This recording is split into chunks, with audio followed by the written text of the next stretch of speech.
My name is Scott Winter. I've been the manager of Little Norway for 31 years being open and now 2 years being closed.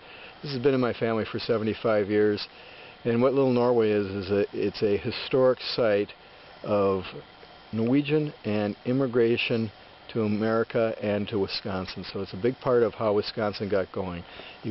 We have the original buildings, and then we have additional buildings like the Norway building that came from the World's Fair in Chicago in 1893. This is the only building left from that World's Fair, and it was built like a stave church, one of the first Christian churches in Norway. There's only 29 of them left, and this building itself is an architectural wonder. Even Architectural Magazine said that this is one of Wisconsin's most preserved and beautiful buildings in the state. What is your hope for the property? My hope is a real romantic hope. My hope has always been that the property could be maintained and kept the way it is. It would be an excellent place for a lot of different ideas, but my hope is that it could stay intact here and that the Norway building would always stay here.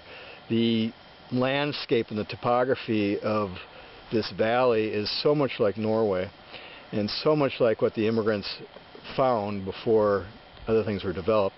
I was really hoping we could keep the feeling of stepping back in time. Well, to sell the property has been something that my family has had this piece of property for roughly about 87 years.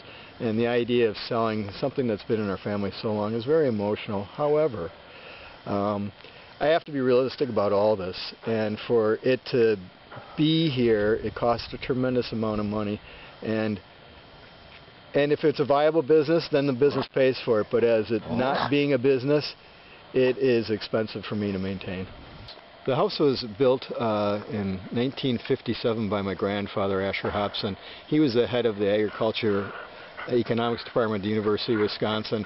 And so when Chadburn Hall was torn down, he bought the stone, brought it out here, hired 2 Norwegian masons, and they spent 2 years carving out the stone. And then he brought 3 mills out here so that they could put all the wood in the building is from the land. So instead of having like 2x4 pine, this is all 2x10 rough cut oak. So the house, you could really literally put a circus up there and it would not have any problem with that. The house is built very, very well, and it's an extremely unique house.